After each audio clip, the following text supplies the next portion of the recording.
ne i dëgjojmë shumë vëmendje krijimet e fëmijëve, i komentojmë ato, bisedojmë rreth tyre, edhe natyrisht se ndikojmë edhe përpiqemi s'paku të ndikojmë tek fëmijët që ata t'i përkushtohen asaj krijimtarie. Karvani i shkrimtarëve për fëmijë është themeluar në vitin 2000, me njerë pas luftës në Kosovë. Ideja ishte e shkrimtarit Agim Deva, ai bile atëherë e shpjegante edhe para fëmijëve se si ka vizituar fshatra e qytetit të Kosovës pas lufte, ka parë shkolla, shtëpi, objekte të shumta të shkatërruara, të djegura. Por ajo që kishte bërë më shumë përshtypje ka pa fytyra të mrenjtura të fëmijëve, fëmijë të traumatizuar. Edhe kërkesa e tij të bëjmë diçka që ne si shkrimtar për fëmijë të organizohemi dhe t'u kthejmë buzëqeshit fëmijëve në fytyrat e tyre pas lufte, t'i kthejmë ata ka jeta, ka mësimi në vendin i cili tani më ishte çliruar. Natyrisht ne e përkrahëm të gjithat ide edhe themeluam karvanin e shkrimtarëve për fëmijë. Atëherë si themelues ishim Agim Deva, unë edhe një Nexhat Pula, që na kishte përgatitur infrastrukturën ligjore, për shkak se u regjistruam si një organizatë jo qeveritare. I tubuam gjithë shkrimtarët për fëmijë dhe nisëm rrugtimin maratonik të karvanit. Ne kemi tash 26 vit jemi, një qerek shekulli kemi mbush me aktivitetet të karvanit shkrimtarëve për fëmijë dhe tani jemi në fillimin e qerek shekullit të dytë. Patëm një fat keq që Agim Deva në vitin 2009 nga një sëmundje cilët nuk mundi t'i bëj ballë na la dhe ne shej respekti, nderimi për të si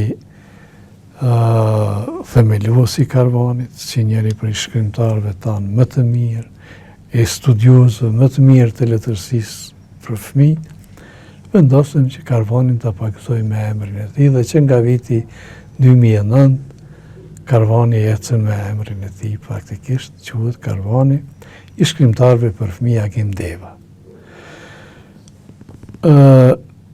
Me vite erdhëm duke sforcuar misionin ton në një objektiv që është nxitja e dashurisë së fëmijëve ndaj librit.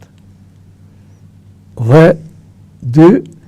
Inkurajimi i talenteve të reja që t'i përkushtohen krijimtarisë letrare.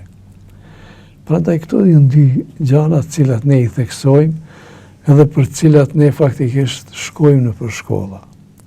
Dhe mund të them se kemi rezultate të konsiderueshme.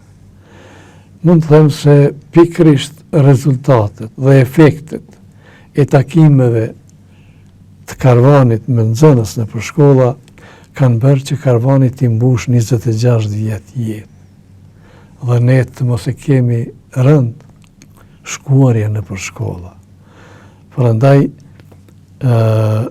pikërisht ato efekte kanë bërë që karvani t'i mbush kaq vjet edhe natyrisht të mos ndalemi në rrugtimin tonë.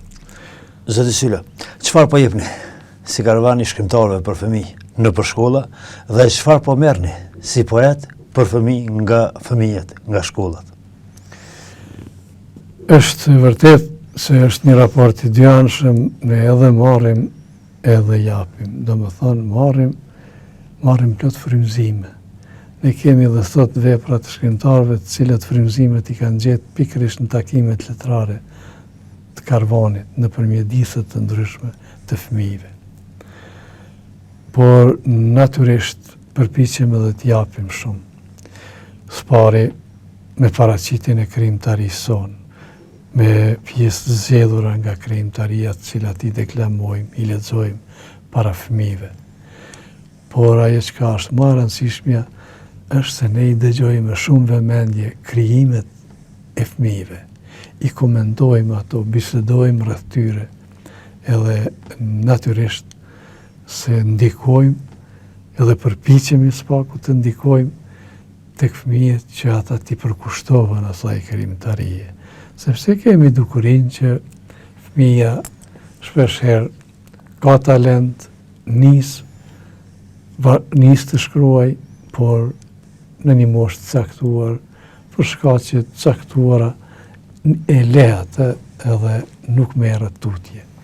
Kjo sidomos vlen për botën femërore, ku kemi tani për tani në moshë më të re dominojnë me përkushtimin ndaj krijimtarisë letrare, vajzat. Por kur po rriten më shumë, po e lanë. Ne do dëshironim që ato që janë talente të vërteta ta vazhdojnë atë punë. Edhe bëjmë përpjekje që në këtë drejtim t'i këshillojmë, t'i ftojmë, edhe t'ju japim edhe përvojat tona, edhe rekomandimet tona se si eventualisht të veprojmë.